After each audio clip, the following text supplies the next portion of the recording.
Ya, halo semuanya, berjumpa lagi dengan saya Robi Sidik tentunya. Ya, kembali lagi kita akan membahas mengenai ada lagi nih saham yang sedang mau IPO. Nah, kali ini ada PT Oscar Mitra Sukses Jatra Tbk ya. Dan ini di di sahamnya itu kodenya Olive, teman-teman ya. Nggak tahu nih kenapa kodenya Olive. Ya mungkin O-nya itu dari Oscar, cuman Live-nya mungkin dari Oscar Living ini ya. Begitu ya. Langsung saja kita masuk ke kegiatan usaha utamanya ya teman-teman ya. Di sini ada perdagangan eceran furnitur dan perdagangan eceran melalui media untuk barang perlengkapan rumah tangga dan perlengkapan dapur, teman-teman ya. Begitu ya. Jadi kegiatan usaha utamanya yaitu furnitur dan perlengkapan dapur seperti itu ya. Kita coba cek mungkin kita googling sebentar ya. Jadi PT Oscar ini didirikan pada tahun 2009 yaitu di 1 September ya. Nah, namun kegiatan komersilnya memulainya pada tahun 2015 begitu. Dan awalnya perdagangannya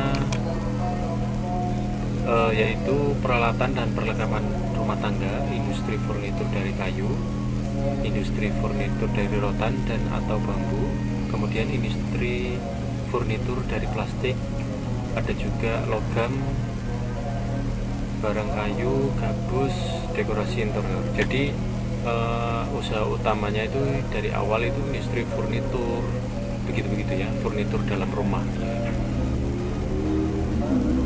Oke. Untuk kemudian lanjut yang ke penjamin efeknya. Siapa sih penjamin efeknya? Di sini ada satu ya penjamin efeknya, yaitu Dana Tama Makmur ya teman-teman ya. Oke, lanjut. Kemudian untuk penggunaan dananya. Untuk penggunaan dananya ini untuk apa saja sih? Yuk kita cek bersama-sama. Nah, untuk dananya yang sudah diterima oleh saat penawaran umumnya, yaitu yang pertama 11% untuk belanja modal terkait renovasi gudang, memperkuat jaringan perdagangan produk-produk ya, seperti itu ya. Untuk kemudian yang kedua 88% digunakan oleh perseroan untuk modal kerja juga, pembelian persediaan, gaji karyawan, serta kegiatan pemasaran begitu. Jadi ini ya teman-teman ya. Jadi penggunaan dananya yang direkrut dari penawaran umum ini sehat ya teman-teman ya, tidak ada untuk pembayaran utang sedikit pun. Jadi 100% itu untuk pengembangan bisnisnya begitu ya. Oke. Kita lanjut untuk dividennya. Apakah kita dijamin untuk dividennya? Karena ada ya emiten atau saham yang sedang IPO, di dalam prospektusnya itu menjamin sebanyak-banyaknya berapa persen begitu ya. Ada juga yang saham yang IPO di dalam prospektusnya tidak menjamin begitu ya. Jadi di dalam prospektusnya tertuang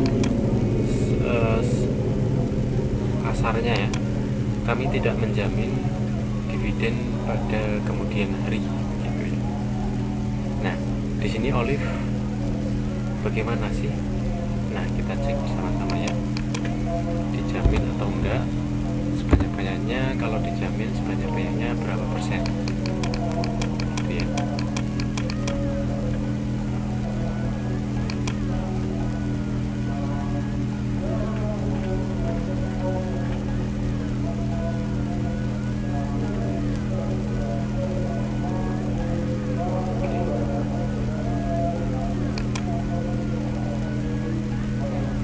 Di sini olive, sayangnya beberapa faktor tersebut dapat berdampak pada kemampuan perseroan untuk membayar dividen kepada pemegang sahamnya, sehingga perseroan tidak dapat memberikan jaminan bahwa perseroan akan dapat memberikan dividen atau direksi perseroan akan mengumumkan pembagian dividen.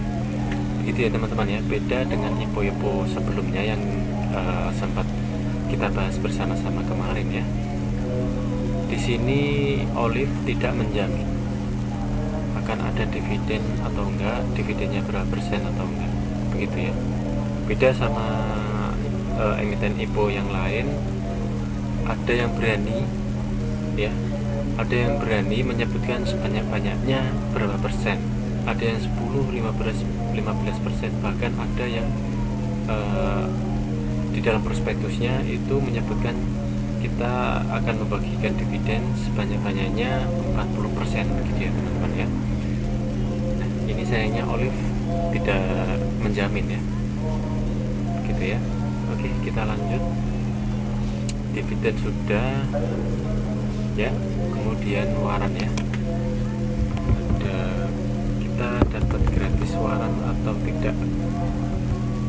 Kalau kita mendapat jatah pembeli, kita dapat jatah memesan saham yang IPO olive ini ya. Nah, di sini teman-teman ya bisa dibaca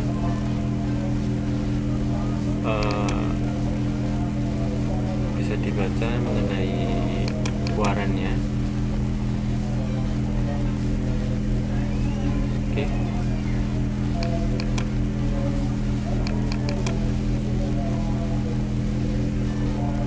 Nah, setiap pemegang saham yang memiliki satu lembar yang namanya tercatat dalam daftar penjatahan penawaran yang dilakukan oleh penjamin pada tanggal 8 ya, 8 April, memperoleh satu waran seri 1 yang diberikan cuma-cuma.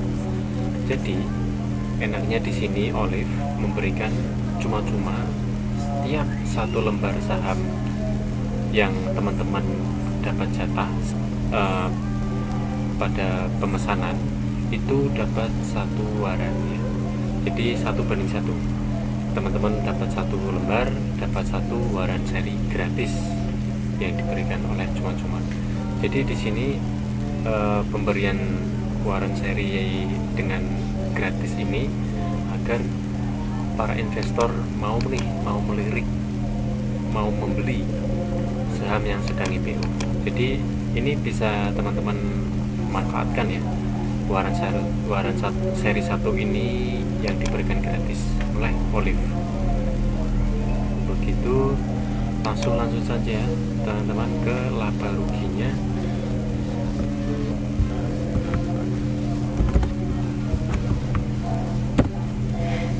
Nah, di sini laporan laba ruginya hanya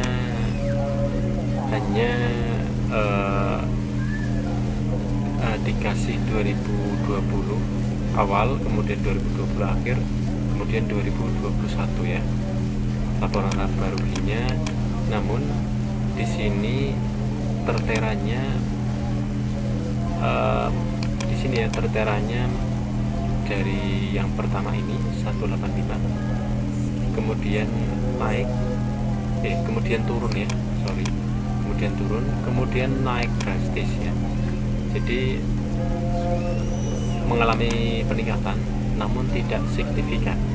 Jadi beda sama yang Bukalapak kemarin dan sama Goto ya, beberapa tahun sebelumnya mengalami minus atau merugi begitu. Namun di sini olive cukup cukup apa namanya cukup mendapatkan laba itu ya. Kita lanjut untuk pemegang sahamnya siapa, maksud saya masyarakat dapat jatah berapa persen sih gitu ya di sini. Nah, bisa teman-teman sambil baca ya. Ada tiga pemegang saham yang termasuk masyarakat ya nantinya, yaitu ada Hendrojab yang paling gede pemegang sahamnya, yaitu 71,84%. Kemudian Yomiye Chen ya, maaf ya kalau penyebutannya salah, ini di sini 7,11%. Kemudian ada masyarakat ada 21%. Nah, di sini cukup lumayan oke ya. Masyarakat kita dikasih jatah 21%, dan ada pemegang saham mayoritas yaitu Hendrojab sebesar 71,84%. Jadi masyarakat dikasih gede, cuman ada pemegang saham mayoritas yang nantinya itu pengendali, jadi semacam apa ya namanya ya pengendali jika nanti sahamnya atau perusahaannya ada semacam harus pengambilan keputusan atau ya pengambilan keputusan lah, semacam seperti itulah. Jadi Hendrojab di sini bisa mewakili begitu ya, seperti itu. Oke. Jadi di situ cukup sekian teman-teman ya. Teman-teman nanti bisa mengulik lebih dalam lagi. Tadi saya mengulik ya lumayan singkat namun padat. Jadi poin-poinnya saja. Jadi tadi ada kegiatan usahanya apa, dapat dividen atau tidak, waran kita dapat gratis atau tidak, laba ruginya seperti itu ya. Untuk harganya sendiri ya teman-teman ya, jadi harga sendiri yang dilepas nanti antara Rp100 hingga Rp125 teman-teman ya. Ini harga yang ya masih cukup inilah, masih cukup standar lah ya. Beda sama yang kemarin ya, MTMH itu kayak sangat tinggi ya teman-teman ya, yang ditawarkan ke publik ya, dari 1180 sampai 1480. Kalau menurut saya sih mahal banget. Nah, di sini Olive 100 sampai 125. Jadi standar lah. Jadi beberapa IPO saham kemarin yang kita bahas harganya juga segini ya, 100 sampai 125 ya. Oke, begitu saja teman-teman. Terima kasih yang sudah menonton. Bisa di like dan subscribe, kemudian bisa di share jika video ini bermanfaat, bisa di share ke teman-teman yang lain.